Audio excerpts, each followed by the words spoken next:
Good morning. मैं सिकंदर खान और आप मेरे साथ कर रहे हैं कक्षा 8 विज्ञान विषय का तीसरा चैप्टर, जिसके प्रश्नोत्तर हम करेंगे आज। अपना चैप्टर है संश्लेषित रेशे और प्लास्टिक। Let's start. सबसे पहला क्वेश्चन है, कुछ रेशे संश्लेषित रेशे क्यों कहलाते हैं? देखिए, कुछ रेशे संश्लेषित रेशे कहलाते हैं क्योंकि यह पेट्रो रसायनों के रासायनिक प्रक्रमण द्वारा संश्लेषित किए जाते हैं। दूसरा प्रश्न है, सही उत्तर को चिन्हित कीजिए।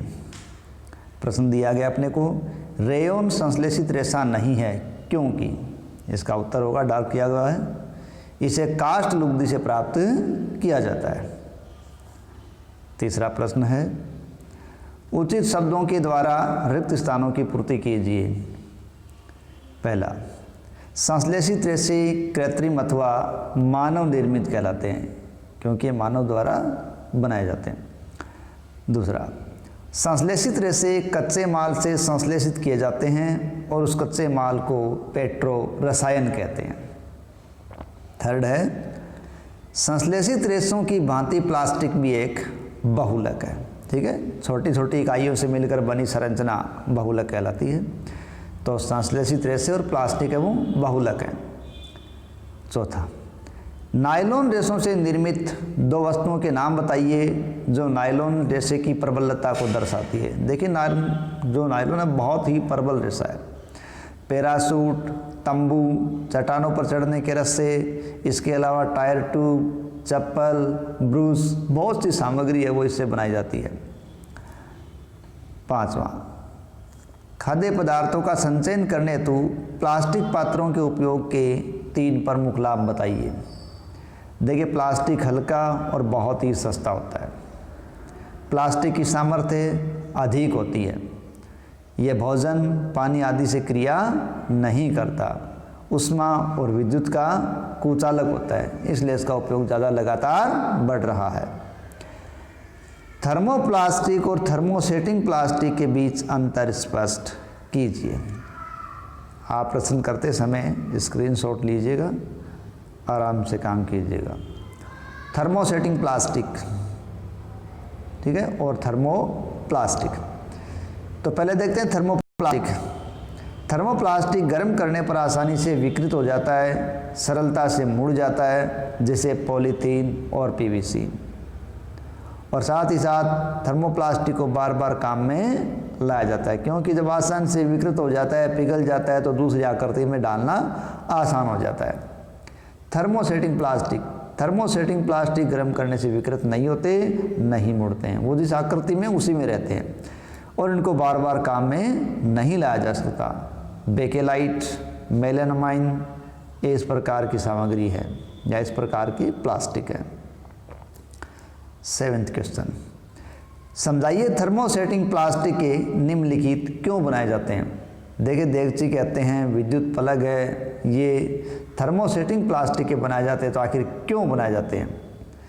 तो देगची के हत्थे थर्मोसेटिंग प्लास्टिक के बनाते हैं क्योंकि थर्मोसेटिंग प्लास्टिक ऊष्मा का कुचालक होता है, अतः काम करते समय हाथों को होने वाले किसी भी नुकसान से बचा जा सकता है, अन्यथा ऊष्मा से गर्म होने पर हाथ घायल हो सकता है।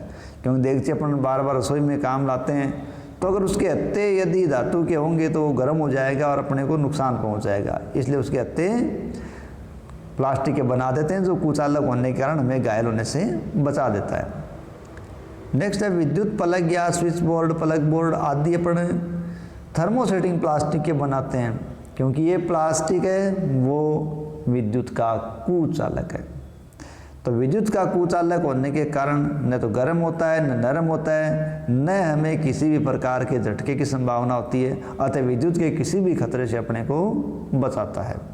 इसलिए विद्युत प्लग थर्मोसेटिंग प्लास्टिक के बनाए जाते हैं। अब अपने को ये प्रश्न दिया गया है, निम्नलिखित पदार्थों को पुनः चक्रित किया जा सकता है और पुनः चक्रित नहीं किया जा सकता, उनमें वर्गीकृत कीजिए। देखिए, प्रश्न 8वीं क्लास के अंदर पहले आ भी चुका है। ये सारणी दी गई है, आपको अलग अलग इसको छांटना है। देखिए टेलीफोन यंत्र, प्लास्टिक खिलौने, कुकर के हत्थे, सामग्री लाने वाले थैले, बॉल पॉइंट पेन, प्लास्टिक के कटोरे, विद्युत तारों के प्लास्टिक आवरण, प्लास्टिक की कुर्सियाँ, विद्युत स्विच, ये अपने को अलग अलग करने हैं। देखिए पहले मैं बता देता हूँ आपको जिनको चक्रित नहीं किया जा सकता, ठीक है। इस तरफ हमने लिखे हैं कुकर के हत्थे, ठीक है, तो ये रसोई के अंदर काम आ रहा है, ठीक है। टेलीफोन यंत्र संचार के रूप में है ही, और विद्युत स्विच, तो ये थर्मोसेटिंग प्लास्टिक के बनते हैं जिनको आप दोबारा काम में नहीं ले सकते। जबकि प्लास्टिक खिलौने, सामग्री लाने वाले थैले, बॉल पॉइंट पेन, प्लास्टिक के कटोरे, विद्युत तारों के प्लास्टिक आवरण, प्लास्टिक की कुर्सियाँ, ये थर्मोप्लास्टिक की बनी होती है, इसलिए इनको दोबारा गलाकर काम में लाया जा सकता है। 9वां प्रश्न है, राणा गर्मियों के लिए कमीज खरीदना चाहता है, उसे सूती कमीज खरीदनी चाहिए या संश्लेषित, कारण सहित बताइए। देखिए राणा गर्मियों में सूती कमीज खरीदने का ज़्यादा काम करना चाहिए, क्योंकि सूती कपड़े में छिद्र होते हैं, इसलिए वो हवादार होता है, साथ ही साथ वो पसीना भी जल्दी सोख लेता है, इसलिए गर्मी में आरामदायक है। जबकि संश्लेषित कमीज ये काम नहीं कर सकती, ना तो वो पसीना सोख पाती है, ना उसमें छिद्र होते हैं, साथ ही साथ वो शरीर के चिपकता भी है, इसलिए राणा को सूती कमीज खरीदनी चाहिए। क्वेश्चन नंबर 10 है, उदाहरण देकर प्रदर्शित कीजिए। प्लास्टिक की प्रकृति असंक्षारक होती है, ठीक है। प्लास्टिक की प्रकृति असंक्षारक होती है क्योंकि यह जल, वायु, खाद्य पदार्थ किसी से भी क्रिया नहीं करता, उष्मा और विद्युत का कुचालक है, इसीलिए इसके बिजली के वायर बनाने में इस्तेमाल किया जा रहा है, पानी की बोतल में इसका इस्तेमाल किया जा रहा है, क्योंकि प्लास्टिक पानी से असंक्षारक है, उनसे कोई क्रिया नहीं करता। प्लास्टिक में ही अनेक प्रकार के रासायनिक पदार्थों को भंडारित करते हैं, क्योंकि वो रासायनिक पदार्थ प्लास्टिक से क्रिया नहीं करता, तो हम कह सकते हैं कि प्लास्टिक है उसकी प्रकृति असंक्षारक है, तभी हम इस प्रकार का इस्तेमाल उसका कर रहे हैं। क्वेश्चन नंबर 11 है, क्या दांत साफ करने के ब्रश का हैंडल और सुख एक ही पदार्थ के बनने चाहिए? उत्तर स्पष्ट करें। देखिए दांत साफ करने का ब्रश और सुख हैंडल है, दांत साफ करने का ब्रश सुख और हैंडल एक पदार्थ के नहीं बने होने चाहिए, क्योंकि जो सुख है वो दांत की सफाई करने के काम आएगा, इसलिए वो नरम और लचीला होना चाहिए, जबकि उसका हैंडल है वो पकड़ने के काम आएगा, इसलिए वो सख्त और मजबूत होना चाहिए। अतः ये दोनों अलग अलग पदार्थों के बने हुए होने चाहिए। 12वां प्रश्न है, जहाँ तक संभव हो प्लास्टिक के उपयोग से बचें, इस कथन पर अपनी सलाह दीजिए।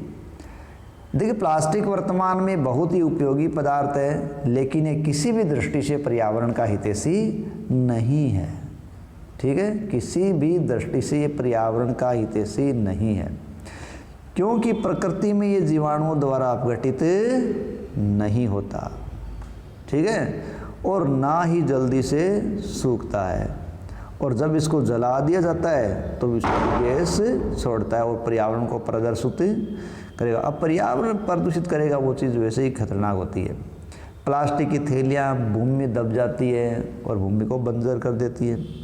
प्लास्टिक की थैलियों में कोई सामग्री डालकर हम फेंक देते हैं तो गाय उसे खा जाती है, गाय में अनेक प्रकार के रोग उत्पन्न हो जाते हैं, वो उसकी मौत का कारण भी बन जाते हैं। अतः जहाँ तक संभव हो सके हमें प्लास्टिक से बचना चाहिए, ताकि हम गायों को, बंजर होती भूमि को, प्रदूषित होते पर्यावरण को बचा सकें। अगला है कॉलम ए के पदों का कॉलम बी से सुमेल कीजिए।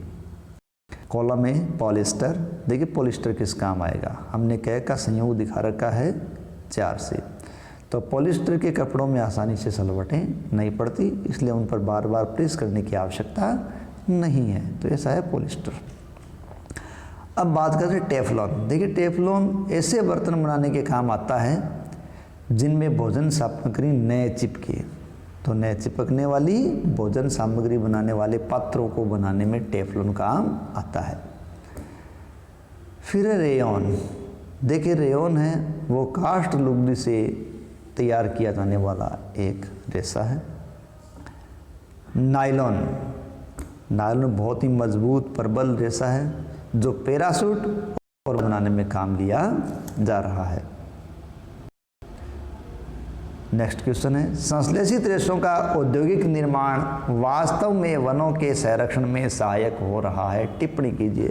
ये बिल्कुल राइट है कि संश्लेषित रेशों का औद्योगिक निर्माण वास्तव में वनों के संरक्षण में सहायक हो रहा है, क्योंकि प्राकृतिक रेशे हैं वो प्राकृतिक स्रोतों से ही मिलते हैं, इसलिए उनको प्राप्त करने के लिए हमें प्राकृतिक उपज पर निर्भर रहना पड़ेगा और उस प्राकृतिक उपज का दोहन भी करना पड़ेगा। जबकि संश्लेषित रेशे हैं वो दूसरे पदार्थों पेट्रो रसायनों से तैयार किए जाते हैं, और पेट्रो रसायन है वो प्राकृतिक उपज नहीं है, अतः हमें किसी प्राकृतिक स्रोत को दोहन करने की आवश्यकता नहीं है। इसलिए संश्लेषित रेशों का औद्योगिक निर्माण वनों के संरक्षण में सहायक है। अगला प्रश्न है, यह प्रदर्शित करने हेतु एक क्रियाकलाप का वर्णन कीजिए कि थर्मोप्लास्टिक विद्युत का कुचालक है। देखिए, हम एक परिपथ का निर्माण करके देख सकते हैं, और हम परिपथ बनाएं इसके लिए हम एक बल्ब, सुचालक तार लेंगे और सेल लेंगे। अब सेल, बल्ब और सुचालक तार लेकर इनको परस्पर जोड़कर एक विद्युत परिपथ का निर्माण करते हैं। अब इस सुचालक तार को एक जगह से बीच में से हटा लेते हैं और अलग कर देते हैं। अलग अलग किए गए इन तारों के बीच पीवीसी, नायलॉन, पॉलीथीन आदि पदार्थों को रखकर बारी बारी से परिपथ बनाते हैं, तो हम देखते हैं कि पॉलीथीन, पीवीसी, नायलॉन आदि तारों के बीच लगाने पर बल्ब नहीं जलता। इसे पता चलता है कि थर्मोप्लास्टिक विद्युत का कुचालक है। जबकि इन्हीं दो तारों के बीच अपन तांबे या लोहे का तार रख दे तो बल्ब जाएगा, इसका मतलब वो सुचालक है। तो इसका मतलब प्लास्टिक है या थर्मोप्लास्टिक है विद्युत का कुचालक है। तो इसी के साथ अपने ये प्रश्नोत्तर पूरे होते हैं। आशा है आपको अच्छा लगा होगा।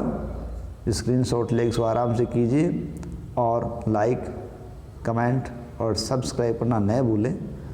धन्यवाद।